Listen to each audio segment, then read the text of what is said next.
الله أكبر الله أكبر الله أكبر الله أكبر أشهد أن لا إله إلا الله أشهد أن لا إله إلا الله أشهد أن محمدا رسول الله أشهد أن محمدا رسول الله هيا على الصلاة هيا على الصلاة هيا على الفلاح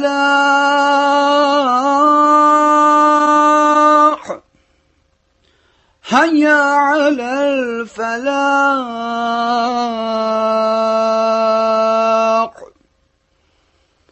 الله أكبر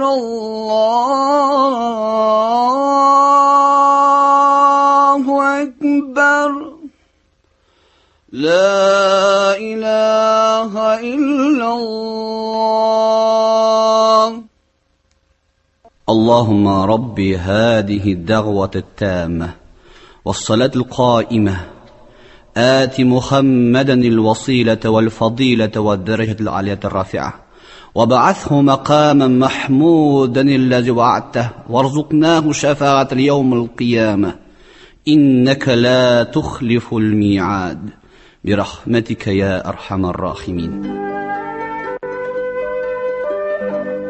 Эфирда Иртәнге нур программасы. Эфирда Иртәнге нур программасы.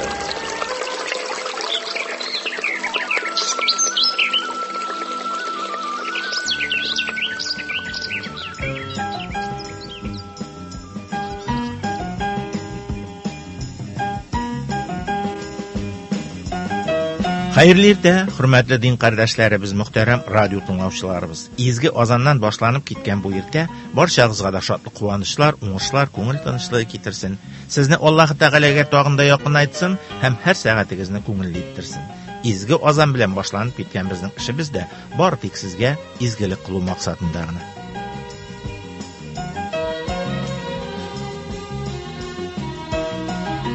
Turmuşumuzda biz dini kanunlarga tayanıp yaşasak da, cemiyette bulgan guruflardan bir de arına almayız. Hem eğer de alar dinge ziyan salmazsa, arınırga, tırışırga gerek de tuguldur.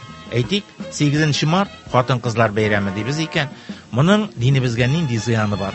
Eğer de biz xatın kızlarımız bilen Allah Teala kuşkança münasebet kırsak, onlarını ailedeki urunlarına hem vazifalarına qarab, hürmet etirge gadetlensek, balalarımızın şın terbiyeçileri itip tanısak. Şuna göre 8 Mart'a deyip bulak əzirləvlərimizin de dinge bir nindi de xilaflık getirmegenligini anlarga gerek. Bugün biz sizin için maxsus əngəmə əzirlədik. Anda biz xatın kızlarımızın ailedeki urunları turunda söyləşirbiz, vazifalarını iske alırbiz, alarga qarata dini küzlükten haqlarımızı da isibizge çürürbiz. Hem şul rəvuşli turmuşumuzni tağında kamilrek quru yollarını barlarbiz. Əvağaşçımız ise Qazandağı İskitaş Məşdi İmam Xatibi, tanılgan din bilgisi Ramil Hazret Yunusov. Tınlıq əli bir gəlib. Elhamdülillahi Rabbil alemin ve salatu ve selam ala seyyidina Muhammed ve ala alihi ve ashabihi ecma'in. Hürmetli mümin Müslüman kardeşler, her birinizge de hayırlı cumğa irteleri bulsun. Allah Teala tilegen tileklerinizni, kılgan dağalarınızı, zikirlerinizni kabul edip, iki cumğa arasında bulgan hatalarımız bulsa, günahlarımız bulsa, şularını gafu edip, turmuşlarımızga bereket, saadet, eminlikler nasip etseydi ya Rabbil alemin. Elhamdülillah, Allah Subhanahu ve Teala Adam balasın parlı etip yaratkan. Biz her birimizde bilemiz, tarihte bu nindigine dinin tarihi bulmasın. Her bir dini kitapta var. En evvel Allah Subhanahu ve Teala yeryüzünde Adam aleyhisselam'ını yaratkan.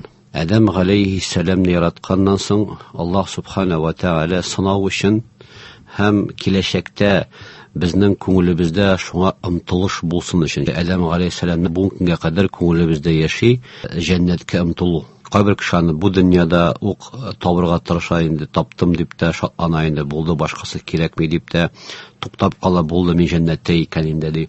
Әмма ул җәннәт түгел, әлегә ахират җәннәтенә керәсебез бар. Анда керү өчен бик зур сынауларны, тырышлыкларны Аллаһ Тәгалә итагать итеп яшәргә кирәк. Һәрбер кеше төрлечә сынала. Адам алейхиссалам җәннәт сынавын үтә алмады. Иблис тә үзенең сынавын үтә алмады. Иблис тә күтәрелгән иде. Дөнья күгенең ачкычаның кулында иде. Аллаһ Тәгалә гыйлем бирде, дәрәҗә бирде, мәртәбә бирде. Хәтта фәрештәләр аңа килеп, дуа кыл әле безгә дип сорыйлар иде. Әмма шул вакытта Аллаһ Тәгалә күрде, бу иблиснең күңелендә тәкәбберлек дигән шир барлыкка килде, көнчелек тә барлыкка килде. Шуны аңа сынау итеп, җир йөзендә балчыктан Адәмне яраткач, сәҗдә кылырга кушты бөтен күк әһелләренә. Фәрештәләрдә бу шир юк иде. Аларда тәкәбберлек булмау сәбәпле алар сәҗдә кылдылар, әмма иблис шушы сынауны үтә алмады, күренде. Шуңа күрә Аллаһ субхана ва тааляның Әл-Фәттах дигән исеме бар. Әл-Фәттах ачучы, ягъни төрле кешенең эчендә яшерелгән халәтен дә Аллаһ Тәгалә ача икән, ситуациялар тудырып. Менә ул эшкә кергән вакытта яздыралар, резюме дип атала инде. Анда язалар, мин коммуникабельный, әйбәт эшлим, бик матур мин дип. Әмма бу язу бер хәл ул. Эшләгән вакытта күренәчәк кем икәнлеге. Ситуацияны Аллаһ Тәгалә тудырачак шулай иттереп. Һәм шунда күренәчәксең. Шуңа күрә менә бу кыйсса безгә дәлил булып тора. Аллаһ Тәгалә ситуация белән кешене сыный һәм карый кем икәнлеген. Нишем мин мондан башландым, чөнки гаилә тормышында да ул шулай. Башта бөтенесе матур кебек күренде, аннан соң ситуация туа башлагач кешенең кем икәнлеге ачыла. Менә Адам алейхиссалам керә җәннәткә сынау йөзеннән, һәм менә җәннәтне күз алдына китерә кирәк, бер проблема булмаган урын. Ашарга да бар, эчәргә дә бар, йокларга да бар, һавасы да бар. Бөтен нәрсәсе әйбәт, кыша сайрый. Әмма Адам алейхиссаламның шушы рәхәт җәннәттә нидер җитми. Ул белми, үзе нәрсә кирәк икән белми. Аллаһ субхана ва тааля йокы уяулы булган вакытта кабыргасыннан яралта Хава анабызны. Һәм шуннан соң алар бергә яши башлыйлар.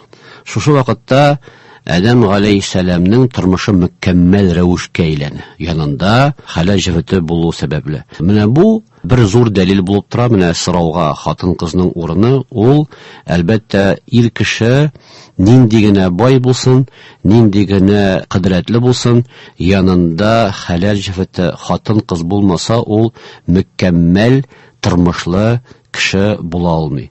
Хәтта хатын-кыз булмаса, ир кешенең тормышы да, гомере дә кыскара, байлыгының да бәрәкәте калмый. Акыллы хатын ул малны киметми, ул арттыра торган була. Шуңа күрә хатын-кызның гомумән алган вакытта ир кеше тормышында дип әйтик, җәмгыять тормышында урыны бик зур. Әгәр дә без Адам алейхиссаламнан соң кешелек тормышына күчсәк, инде алар сынауны үтә алмыйлар икесе дә. Бу хакта инде без беләбез. Аллаһ субхана ва тааля аларга җәннәттәге агачның җимешен кабырга тыйган иде. Әмма ләкин алар оныттылар. Аллаһ Тәгалә әйтә, мин аларга әйткән насихатны оныттылар ди. Шайтанның вәсвәсәсенә бирелделәр. Аларга әйтте иблис, мәңгелек агачын күрсәтимме? Шушы агачның җимешен капсагыз, сез монда мәңге каласыз дип әйткән вакытта, алар ашыгып шушы җимешне каптылар, җимеш калдырыр дип уйладылар шушы җәннәттә. Кеше дә шундый хата кыла бит. Әгәр дә берәр байлыкка ия булса, берәр сәламәтлеккә ия булса, берәр дәрәҗәгә ия булса, ул уйлый кеше аркасында, үз аркасында шушы дәрәҗә, мал, мөлкәткә ия дип, һәм шул байлыгы аны саклар дип уйлый шушы нигъмәтендә, әмма бөтенсе Аллаһ Тәгалә кулда. Җәннәттән алар җиргә төшкәннән соң аларның инде җир тормышы башлана. Җир тормышында да ир кеше хатын-кыз белән бергә янәшә булган вакытта алар табигый рәвештә Аллаһ Тәгалә шулай яшәү безгә табигый яктан сөннәт буларак куйган. Һәм менә бу урында әлбәттә без әйтеп китәргә кирәк, хатын-кызның һәм ир кешенең аның үзенчәлекләре бар. Әйтмибез инде, физиологик яктан да үзгәреш аларның бар, аермалылык. Һәм акыл ягыннан, психолог яктан да хатын кызның ир кешедән аермалы яклары бар. Алар бер-берсен тулландыралар. Мин инде аны никах укганда яшәгә дә әйтәм. Менә Аллаһ субхана ва тааля хатын кызга биргән бу уртача күрсәтмә буенча 60% хатын кызда интуиция, ягъни сиземләү. 40% кына якынча ул дедуктивное мышление, ул фактлар дип әйтелгәндә. Ир кешедә шуның капма каршысы. Ягъни ир кешедә 60% без фактлар белән сөйләшсәк, безнең 40% икәнен дә әзәлек интуиция дип әйтелгәндә. Мин инде аны бераз мәзәкләп шулай китерәм мисалын. Әгәр дә ир кеше соңрак калып кайтса гадәттәгедән, хатын кыз чыга инде сорарга, кая булдың дип, үзе шул теге 60%лы интуиция белән кая булганын белә, сизә. Ник сорый, дөрес әйтер микән, ялганнар микән дип кенә сорый ул. Әгәр дә инде хатын кыз соңга калып кайтса, монда инде безнең хәл бик авырая. Чөнки хатын кыз соңга калып кайткач, ул карап тора безгә дә инде, ул белә, безнең белмәгәнне белә ул.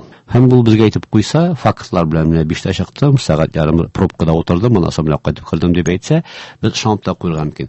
Әмма мин бу мисалдан әйтәсем килә, ир белән хатын кыз бергә кавышкан вакытта, аларның була икесенә бергә 100% интуиция, 100% дедукция, ягъни фактлар була. Гаилә кыргач алар мөкәммәл булалар, шуңа күрә анда өченче кешенең фикере кирәкми.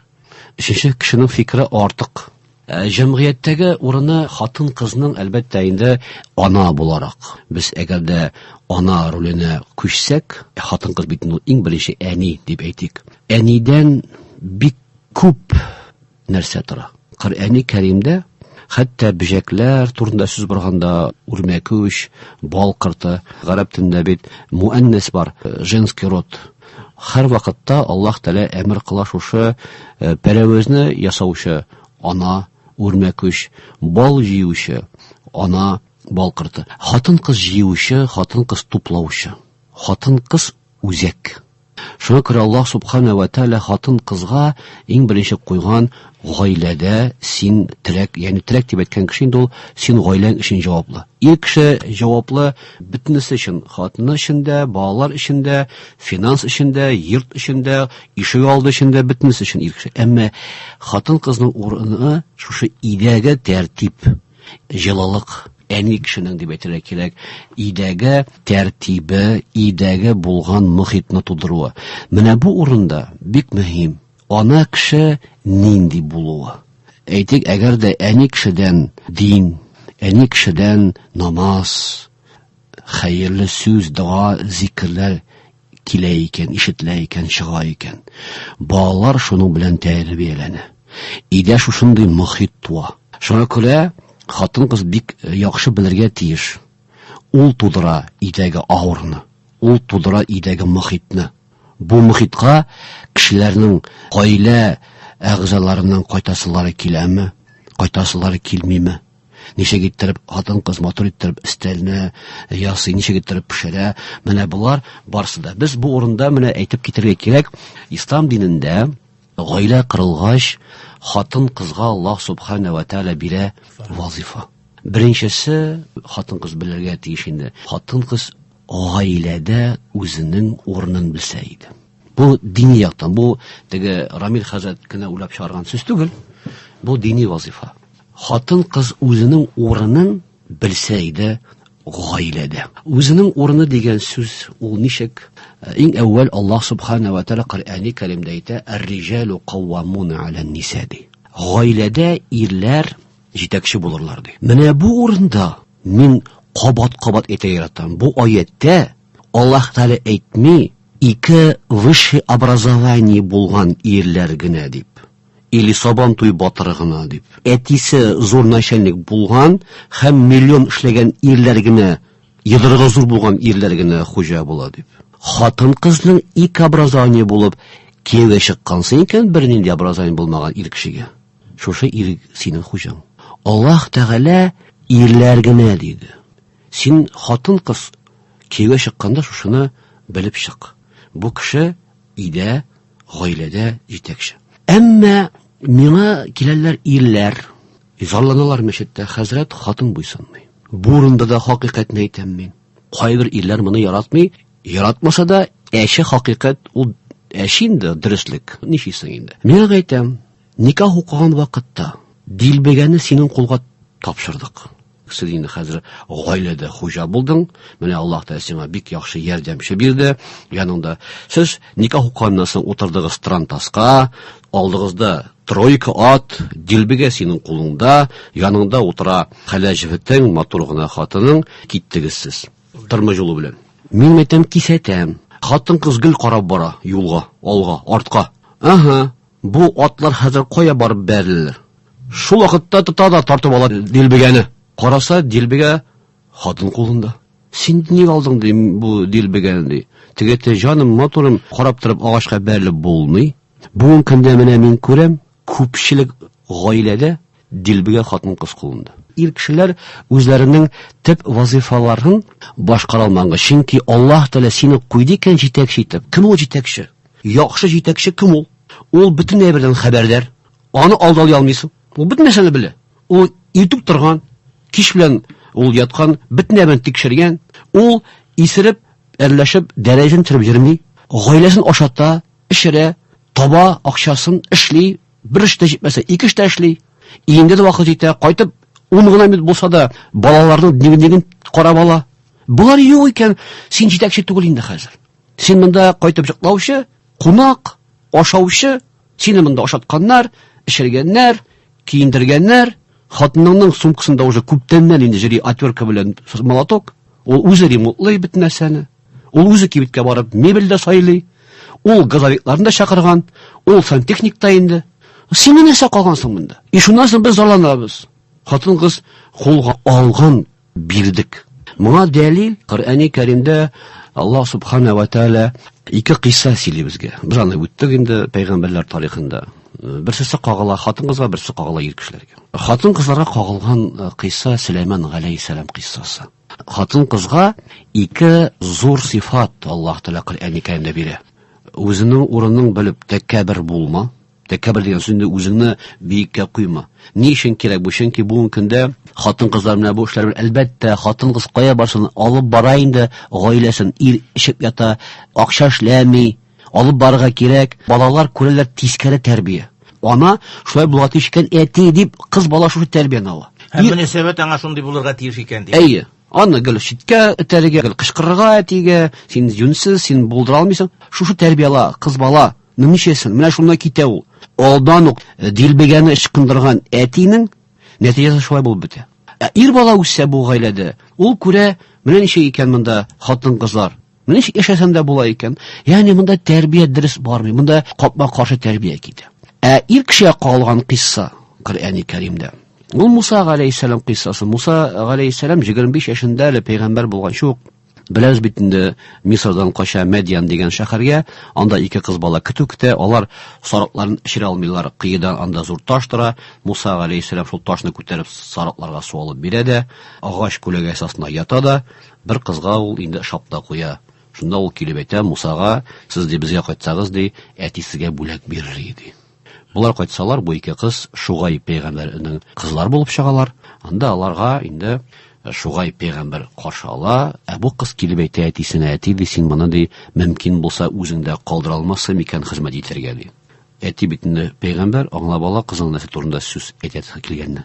Шуннан сорый, ни өчен ди? Ягъни нинди сыйфатлар белән син бу егетне миңа тәкъдим итәсең ди? Һәм үзеңә дә ошаган инде бу. Бу кыз әйтә, иннаху лaqawiyyun амин ди. Гәрчә бу Шугай пәйгамбернең кызы белән әтисе сөйләшү, әмма бу Аллаһ сүзе Коръәни Кәримдә. Аллаһ безгә әйтә, Коръәннең аятлары ди, тақваларга ди, ул насихат. Без Коръәнне эшләргә тиеш. Бу сүзнең тәрҗемәсе әти ул ди, көчле ди, һәм ышанычлы ди. Менә ир кешегә әйтелгән сүз галәмнәргә, бөтен халыкка кагылган сүз бу. Көчле дигән сүз физик көч турында сүз бармый. Сүз бара ихтияр кеше турында. Безнең бүген көндә ир кешеләрне күбрәк йыга шушы ихтияр кешеләре загыйф булу сәбәпле. Җылышта авыр сүз әйттеләр икән, кайтып ул икатны диванны үтүкли арткы ягы белән.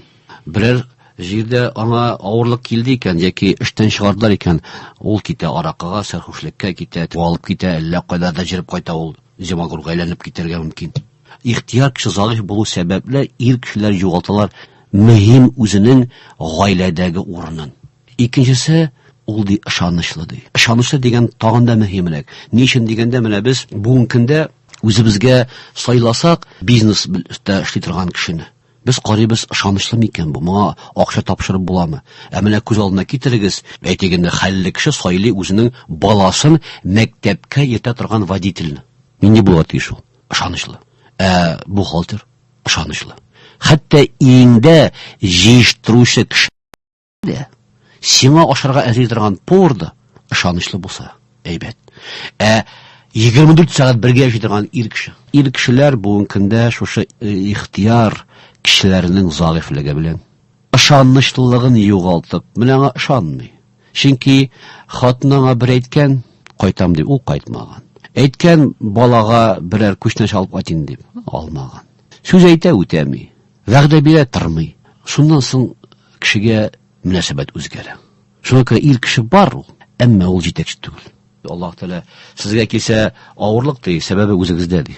Менә мин ир кешеләргә бүген көндә әйтәм, сәбәп үзебездә. Хатын-кыз алып бара икән үзебездә. Шуңа күрә җитәкче булырга кирәк. Бу җитәкчелекне инде ул поколенияларга бара, ул аны күрми гаиләдә. Әтинең ничек булганын, ничек алып барганын күрми, күрә алмый. Шуңа күрә үзе дә аңа тәрбияләнмәгән. Хатын-кызның менә әйттек беренче вазифасы ул үзенең урынын белү. Без шуңа күрә санап киттек менә бу киссаларны. Ир кешегә гаиләдә хөрмәт белән карау һәм үзенең бу гаиләдә җитәкченең акыллы ярдәмчесе икәнен, киңәшчесе икәнен белсә иде. Менә мин ике сорау бирәсем килә радио тыңлаучыларыбыз исеменнән. Менә бу гаиләне ничек төзәтеп була? Дилбегә хатын кулында, ират, инде хәзер якын арада тиз генә ул чын мәгънәсендә хуҗага әйләнә алмый. Әйме? Моның нинди фәтвасын сез әйтәсез, сезгә күп килә бит кешеләр. Икенчесе, менә татарларда булган бер хикмәткә җавап та бар бит. Муса пәйгамбәр белән те кыз кыссасында. Шулай бит. Ул анда тагын бер сәбәпне әйтә бит. Әйме? Менә кайтканда ди, үзе алдан кайтты ди. Без аңа юлны таш белән күрсәтеп бардык ди. Монда да хикмәт бар. Ни өчен әйтәләр бит? Татарларда ирләр алдан җырый, хатын-кызлар һәр вакыт арттан җырый. Менә бу мәсьәләләргә әз генә булса да ачыклык кертегез. Монда бар шундый психологик момент, тормышта, гаиләдә өмет изгәннәр. Аллаһ Тәала өмет измәсә, ул кеше кайтырга мөмкин. Бердән бер хәерле юл тәүбә итү. Аллаһ каршында. Гафу сорау үзенең гаилә әһелләре каршында да дингә кирип, хәерле юлга басса, хәмерен калдырып, әшәке юлдан чыгып, намазлы, чиста, пак, хәерле сүзле. Мин андый гаиләләрендә бик күп беләм. Бу хатын-кыз нишләргә тиеш? Менә күп чиракта бит шундый ирне инде куып чыгаралар. Мин бер татар халкында җыри торган бер бик яхшы бер мәкаләне беләм. Шуны әйтсәм, бөтен сорауга җавап була инде, Ракиб әфәнде. Акыллы хатын җүнле ирдән китми. Бу нәрсәдән сүз? Или хатын акылсыз, или ир җүнсез. Шуңа күрә куып чыгарган икән, үзенлек беткән. Ничә тәсәк инде. Хатынның беренче вазифасы үз урынын белеп яшәсә. Мин белән бер гаиләне, бер авылга, район үзәгенә кайта хатын-кыз медицинский институтны бетереп. Шунда скорый помощьта эшләп йөри бер шофер. Шуның белән булар гаилә коралар. Теге гади ПТУны бетергән водитель, бу югары белемле врач.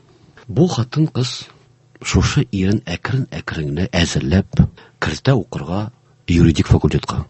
Әйдә укырга кирәк ди. Экзаменнарын бирергә ярдәм итә. Әйдә ди. Бу булган вакыйга тормышта булган. Мин беләм ул кешеләрне хәтта. Беләм. Укыта ул аны. Шуннан бу юридик факультетны укып бетерә. Районга кайта инспектор булып эчке эшләр оешмасына. Шуннан 10 елдан районның эчке эшләр бүлегенең җитәкчелеге.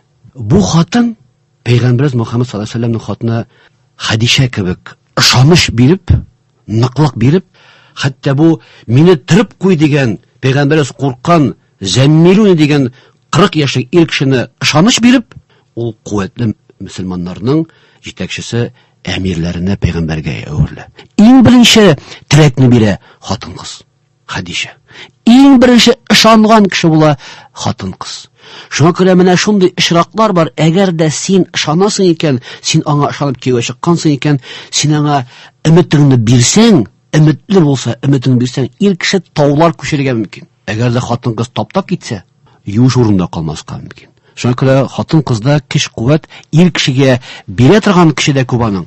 Алса алып та бетерергә мөмкин. Шуңа күрә иң хәерлесе хатын-кыз уйласа иде, киләчәк буын, балалар турында, җәннәтең турында, дөнья турында уйласа, хатын-кыз бераз гына ирендә күтәрә белсә иде. Моның хакында безнең пәйгамбәребезнең тормышында да Хәдишәнең мисалы безгә зур мисал. Күтәрә ул.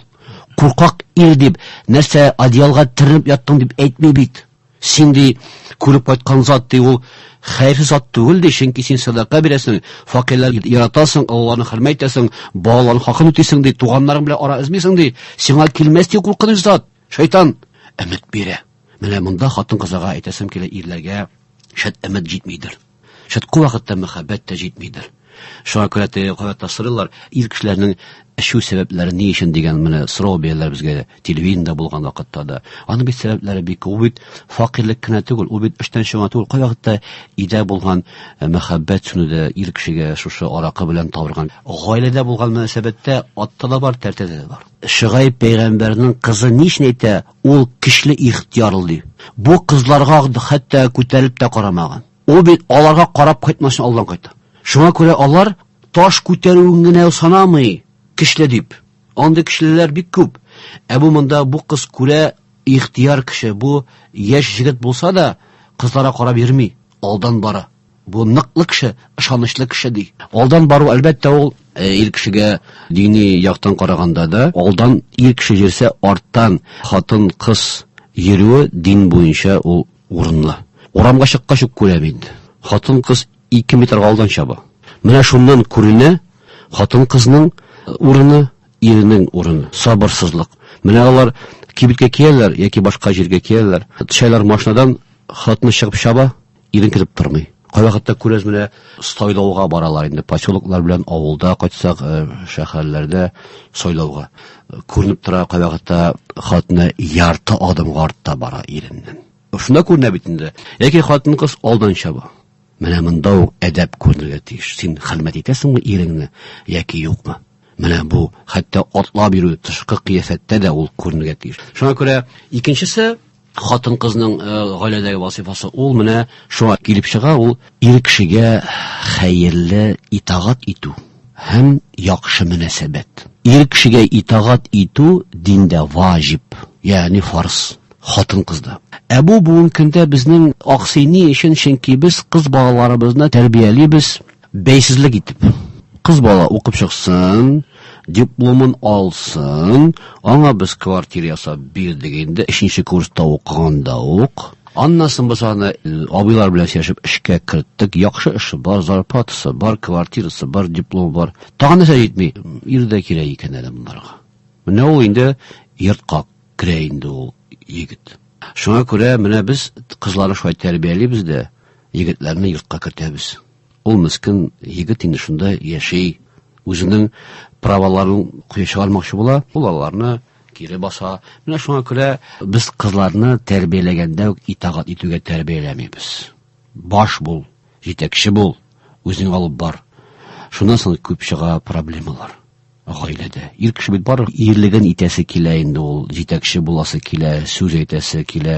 Сүз әйтә алмаган яки ул читкә китә, яки инде ул исерек баштан җылдырык суга башлый. Чөнки исергәч бит инде кыйлык балыкка килә. Ыгызыглар барысы да дини кануннарны үтәмәгәннән аңсын утырып җылый башлыйбыз, әнигә кайтып зарланабыз. Әгәрчә без диннән генә читләшкәнбез икән. Һәм өченчесе инде хатын-кызның вазифасы ул хәерле ана булу. Менә бу урында минем әйтәсем килә, бүген кызганычка каршы тире әни, тире әти бар, бала ялгыз.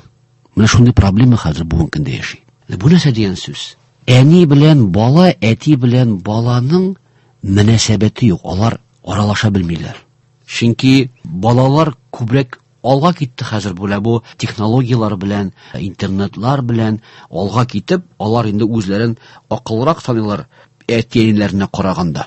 Әтиләре шөгыльләнми, укымый, алар күп укыйлар, аларда информация күп хәзер көндә.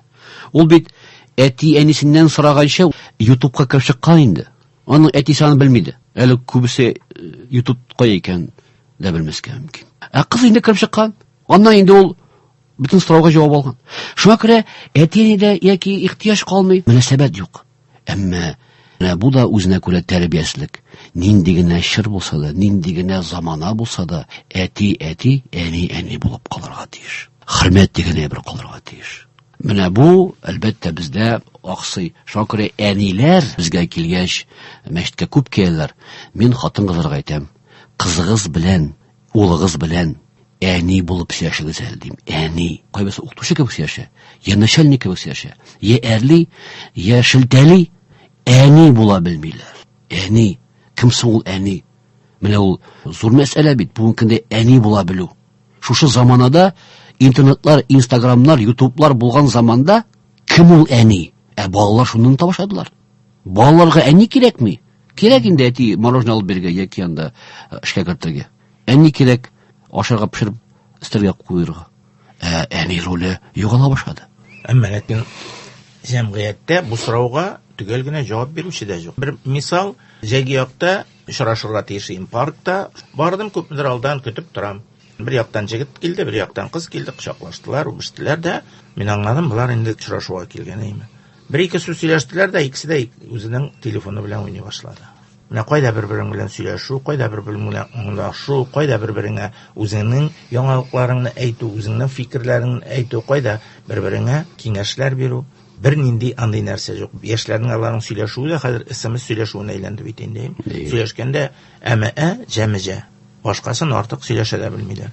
Менә шуңа күрә сез әйтәсез бу проблемаларны, әмма ләкин бу мәсьәләнең шишелеш юлларын хәтта сез дә белмисез дип беләм мин, чөнки шушындый чиккә килеп җиттек без. Бүгенге көндә менә без иң актуаль проблемалар күтәрәбез. Яз башы дип башланды безнең тапшыруыбыз. Бәйрәм әлбәттә, әмма менә бу хакыйкатьләрне дә әйтмичә булмый. Буларны ачмыйча булмый, чөнки монда зур проблемалар, гаиләләр проблемасы ята.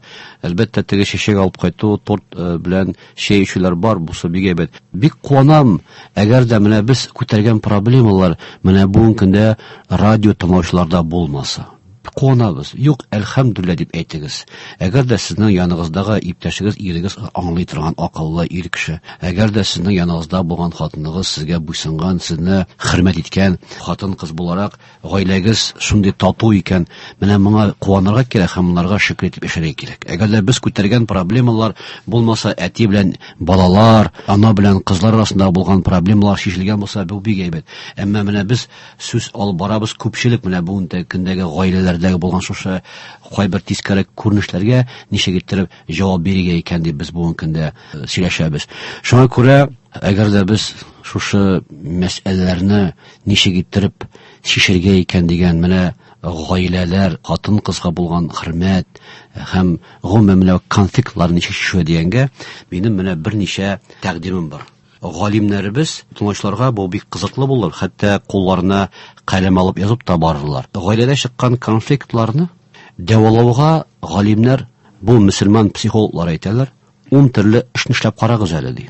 Иң беренчесе, соңгы мәртәбә кайчан бер-берегезгә бүләк бирәштегез ди. Ул сезнең 8 мартта гынамы? Ул бүләк зур да түгел. Ул кичкенә генә булырга мөмкин. Әмма кайчан син аны бүләк иттең? Уйлашыгыз. Ир кеше уйласа, менә соңгы бүләге кайчан булды хатыныма бүләк? Чәчәкме ул? Бер йөзекме ул? Яулыкмы? Күлмәкме? Кайчан булды бүләк? Менә моторы мә сиңа дип бантиклап каршына куйган көнең кайчан булды? Шуңа күрә бүләкләшегез әле ди. Бу бөтенесе моның Коръәннән, хәдистән дәлилләре бар. Бу бөтен әйткән бу тәкъдимнәрнең. Шуңа күрә бүләкләшү. Икенчедән, менә сез Ракиб әфәнде әйтеп киттегез, икенче тәкъдим әйтәләр галимнәр, сөйләшергә вакыт табыгыз әле диләр. Бүгенге көндә ир белән хатын завтракта яки ужында күпме булды выручка, иртә кая барасың, мин иртәгә минзәләдә, мин иртәгә азнакайда, мин эчкән булмыйм, син кая, мин тегендә ибетте. Бер тема алып сөйләшкәнегез бармы хатының белән, ирең белән? Утырып, игездә бармы диван бар, кресло бармы бар? Менә берең утыр креслога, бер утыр диванга. Әйдә бер мәсьәлә куйыйк әле. Бер мәсьәлә куйыйк. Теләсә нинди. Шуны икәү сөйләшик. Сөйләшкәнегез бармы? Бер темага. Кредит түгел, аренда түгел, зур бер темага. Мәдәният темасы. Яки анда бер китапны, яки Коръәндәге бер аятны, бер хадисны сез кара-каршы утырып сөйләшкәнегез бармы? Юк. Өченчесе, bir-biringə матур иттереп караганыгыз бармы диләр хәтта. Шәүкәт Биктимов әйтә бит, син аңа ник күз кысасың дигәч, мин аңа бит бер күз белән карыйм, сиңа ике күз белән карыйм дигән кебек. Шуңа күрә син кайчан үз хатыныңа күз кысканың бар. Хәтта бу кичкенә бердер, әмма ул күңелгә җылы бер хис кертә. Дүртенчесе, менә бу бигрәк тә мөһим. Моңа гадәтләнә белергә кирәк, әгәр дә бу булмаса. Кайсыгыз соңрак кайта, шуны матур иттереп каршы ала белегез әле ди. Ишек алдыннан матур күлмәгеңне киеп, әз генә исламайыңны ирең өчен яки хатының өчен сибеп, матур күлмәгең белән сумкаларын алып куеп, пәлтәсен элеп куеп, каршы алганыгыз бармы? Һәм озатырга да, әгәр дә берегез иртәрәк китә икән, эшкә аны сатып калырга. Кай вакытта кайтып керә ир эштән, аш холодильникта җылытып аша, ал дип әйтсә. Яки тормый постельдән дә җавап кит ишекне. Менә бу инде салкынлык дигән сүз. Син торып озатып каласың матур иттереп. Син матур күлмәгең белән каршы аласыңмы үзеңнең иреңне яки үз хатыныңны? Менә бу бик зур урын уйнап тора. Җыламагыз сыңыннан ник мондый хәле халык дип, менә бу ысулларны үтәсәк иде. Бишенчесен әйтәләр, бер-береңә мактау сүзләре әйтә белергә кирәк. Ой, ашың шундый тәмле булган матурым. Син булдырасың шул. Менә бу сүзләр бик мөһим. Әйтеләм булар безнең. Кайчан әйттең соңга мәтәм рәхмәт сүзен? Кайчан мактадың хатыныңны, кайчан мактадың иреңне? Бусы бишенчесе. Алтынчысы, ара-тирә гаилә берләшеп бер уртак эш эшләргә тиешләр икән. Әйтик, ял көне бөтен кеше йортны җыештыра. Барыбыз бергә. Ир кеше пылесослый, хатын-кыз идәнне җуа яки табак савытлар, балалар идәннәрне сөртәләр, киемнәрен тасыйлар. Бөтен гаилә яки җыештыра. Яки бөтен гаилә чыгып китә ял көне күтәреп шаңгыларын тавышырга. Кайчан гаилә белән бергә бер гамәл кылдыгыз? Җиденчесен дә әйтәләр, бер-береңә матур сүзләрне кызганмагыз. Пәйгамбәрбез Мөхәммәд саллаллаһу алейһи ва сәлләмнең сахабәләре әйтәләр, без хатыннарыбызга эндәшкәндә нинди иң матур сүзне беләбез, шулай эндәшә идек диләр. Сигезенчесе, ир белән хатын балаларсыз аерым гына бер вакыт табарга тиешләр икән. Бөтен мәшәкатьләрдән арынып, калдырып, үзегез генә калыгыз әле ди галимнәр. Икәү генә ял итәргә, яки берәр җиргә сәяхәт итәргә, яки берәр мероприятиегә барып килергә. Икәү генә, мәшәкатьсез, эшсез, эште уйламыйча, балалар каядыр, дәваниләре беләнме? Әзгә генә. Тугызынчысы, бер-береңә булган мәхәббәттә бик артыгын да җибәрмәгез ди. Артык мәхәббәт шиктән ашкан. Һәм суытмагыз да ди. Менә шул учакны гел җылтып торырга кирәк. Әз генә суынды икән, истә утын. Әгәр дә ялкыны бик каты менеп китте икән, ул да яндырган микән, уртачалыкны тотыгыз ди мөнәсәбәттә. Һәм соңгысы инде 10-нчысы, бер-береңә авыр булган вакытта иң якын кеше булагыз ди. Янында бул. Авырып китте икән, даруны син табып бир. Эшләргә авыр икән, ярдәм ит. Менә шушы 10 пунктны эшләп карагыз әле диләр галимнәр. Гаиләләрдә арагызда булган мөнәсәбәтләр җылыныр ди. Күп кенә проблемаларыгыз ишерсез ди. Шуңа күрә без үзебезнең бүгенге тапшыруыбызны менә хатын-кыз хакында башлаган идек. Хатын-кызның урыны әлбәттә зур, мөһим. Алар ир кешегә дә, балаларга да, җәмгыятькә дә кирәк. Алар балалар белән иң күп булучылар, аларга гыйлем дә кирәк. Кайвакыт әйтәләр хатын-кызга гыйлем кирәкми дип. Хатын-кыз безнең балалар белән иң күп вакытны үткәрә. Аларда гыйлем, интеллект, дин булса, балаларыбыз динле була. Хатын-кыз укымышлы булган саен балалар укымышлы була. Шуңа күрә мин бик каршы хатын-кыз укымасын дигән кайбер мөселман кешеләрнең фикерләренә каршы мин. Хатын-кызда гыйлем булырга тиеш. Хатын-кызда интеллект, хатын-кызда дин, Коръән укысын ул. Дуалар кылсын, аларны сакларга, аларны яратырга, аларның дәрәҗәләрен күтәреп, рәхимлек кыла белсәк, алар безнең киләчәктә матур балалар тудырырлар. Алар безгә матур тормыш бирерләр. Алар безнең яныбызда, безне куәтләүче, безгә дөньябызда да Аллаһның рәхмәте белән матур тормыш итәргә ярдәм итерләр һәм җәннәттә дә алар белән бер безгә мәңгі қаларбыз. Шуңа күрә барыбызга да, бар гаиләләргә дә мин бәхет, сәгадәт телим. Хатын-кызларыбызга сабырлык, түземлек, шушы тормышта үзегезнең хәерле юлыгызны үтәп, вазифаларыбызны башкарып чыгарга Аллаһ Тәала насыйп итсен. Бәхет, сәгадәт һәрберегезгә дә. Ассаламу алейкум ва рахматуллаһи ва баракатуһ.